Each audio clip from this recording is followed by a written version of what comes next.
paz do Senhor, meus irmãos, boa noite, noite de domingo, glória a Deus. Tivemos um culto abençoado por Deus, no qual a presença foi muito forte mesmo. Mas nem por isso temos que nos agradar, né? Mas sim nos agradar pelo nosso nome está escrito no livro da vida, para que sejamos salvos, né, irmãos? Então, mas como é um propósito meu com Deus, eu todos os dias tenho que gravar um vídeo, por mais que já sejam quase 10 horas da noite, mas estou gravando para a honra e glória do Senhor. E hoje eu quero falar sobre um cara que ele é muito valoroso para o seu rei, um cara muito estimado, mas porém leproso. Se alguém conhece, Naamã.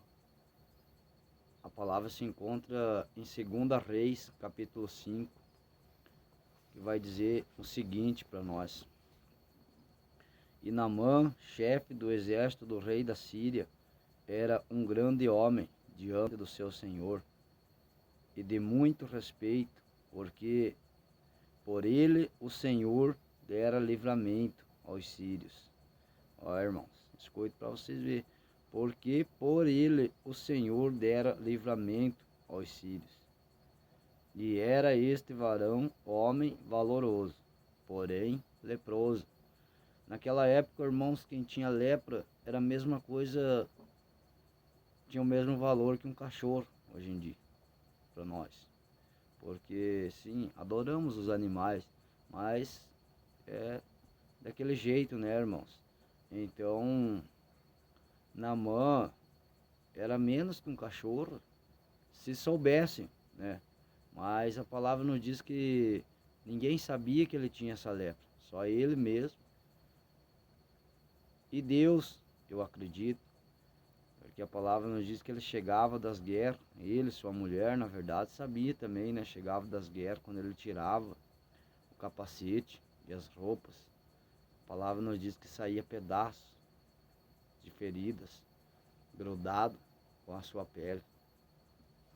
E então o versículo 2 nos diz assim: e saíram tropas da Síria, da terra de Israel, e levaram presa uma menina que ficou ao serviço da mulher Naamã. Disse esta a sua senhora: oxalá se o meu senhor estivesse diante do profeta que está em Samaria, ele o restauraria a sua lepra. Glória a Deus, né, irmão? Então, que podemos entender o seguinte, que sempre vai haver um profeta, né, irmãos? Deus sempre vai levantar pessoas boas para fazer a obra dele, aonde há a presença de Deus. Porque eu já ouvi muitos pastores, muitos pregadores dizer assim: a honra e glória do Senhor, nós não devemos nos gloriar. Mas, irmãos, já parou para pensar que se você não der mérito, o Senhor não entra na tua vida? Se você não der crédito, como que o Senhor vai entrar na tua vida sem você querer fazer as coisas para Deus? E então, o profeta da época era Eliseu. E Eliseu, quando Elias, ele foi o sucessor de Elias. E Elias, a palavra nos diz que ele subiu num carro de fogo em vida para o céu. E quando Elias subiu, Elias disse para Eliseu: tu pode pedir o que tu quiseres, que Deus vai fazer para você. Pode pedir o que tu quiseres, que Deus vai realizar o teu pedido. O que Eliseu pediu, irmãos?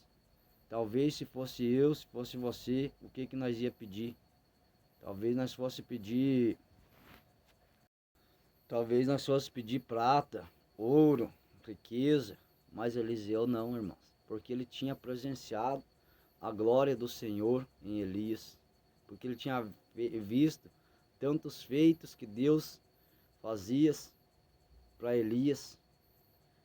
E ele disse o seguinte: eu quero ter a porção dobrada do teu poder, do poder que Deus te dá. E Deus concedeu, irmãos. Tanto que Eliseu, ele curou Naamã, ele multiplicou o azeite da viúva, ele curou várias pessoas, ele fez vários milagres, irmãos. E assim somos nós.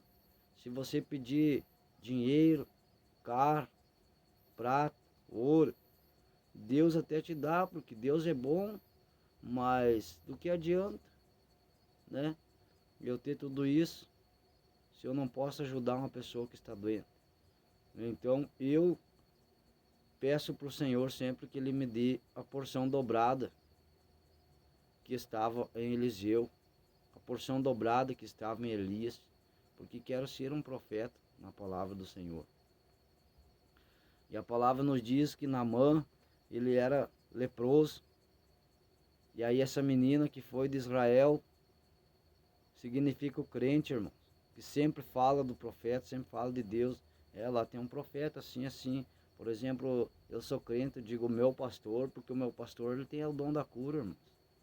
Então, eu digo meu pastor, se você ir lá e ele orar por você, você pode ser curado, mas tudo depende da sua fé também. E aí diz a palavra que Eliseu mandou Naamã mergulhar 7 vezes no rio Jordão. E o rio Jordão era o mais sujo da época. E Naamã, ele saiu bravo. Disse, bah, eu poderia mergulhar em tantos outros rios. Por acaso na Síria não tem rios mais limpos. Tinha que ser nesse rio Jordão poluído. Mas é que Deus, irmãos, Ele não quer o nosso sacrifício, não quer a nossa oferta. Deus, Ele quer a nossa obediência. E Naamã foi e mergulhou nesse rio poluído, puro barro, as 7 vezes, irmãos. Glória a Deus, quando ele se levantou pela 7ª vez, a sua pele estava limpa, como a de uma criança. Então, é para vocês verem o poder do nosso Deus. Só que nunca devemos quebrar, irmãos, uma campanha com Deus, um propósito com Deus, porque eu sempre digo que vocês acham que se Naamã tivesse dado só 5 mergulhos, saído da água, ele ia ser curado. Tem outra passagem que Deus manda Josué dar 7 voltas, uma volta por dia da semana, em redor das muralhas de Jericó, e no 7º dia ele vai fazer tudo o que ele fez durante a semana, ele faz naquele dia. Então ele dá 14 voltas em redor das muralhas de Jericó.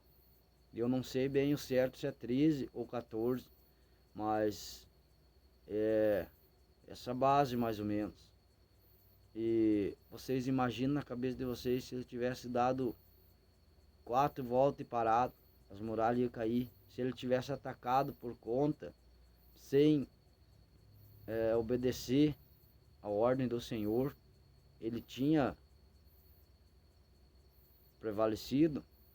Irmãos, lá no começo de tudo, no princípio, quando Deus criou o jardim, criou Adão e Eva, o jardim do Éden, e criou Adão e Eva, ele pôs frutas de todo tipo de frutas, e no meio do jardim ele pôs uma única árvore que tinha fruto, que era proibido comer.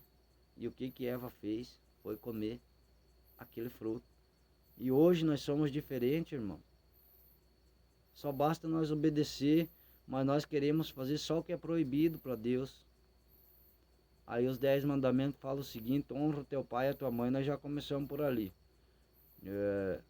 Já tu bebe, tu já desafora o teu pai e a tua mãe. Tu fuma uma droga, tu já desafora o teu pai e a tua mãe. Muitas vezes tu diz, não tô nem aí. E tu acha que Deus te agrada. E ainda a palavra completa o seguinte: para que te prolongues os dias nesta terra. A palavra nos diz, não matarás, não furtarás, não contarás falso testemunho. Adoramos falar da vida dos outros, né? Aí o primeiro mandamento é o seguinte: amarás o Senhor teu Deus acima de todas as coisas. O que nós temos feito, irmão? Será que amamos a Deus acima de todas as coisas? Mas é isso, irmãos, hoje é isso. Vamos orar e falar com Deus. Senhor, nosso Deus e nosso Pai, obrigado, Pai, por um domingo maravilhoso. Obrigado por nos dar saúde, por nos dar forças e sabedoria para fazer a sua vontade acontecer sobre nós. Papai querido, te pedimos que essa semana seja abençoada por ti. Cuida e protege cada um de nós, nossos trabalhos, as nossas vidas, por tudo que nós vamos fazer. Em nome de Jesus que eu oro. Amém. Amém, irmãos. Deus abençoe todo mundo e uma ótima semana de trabalho.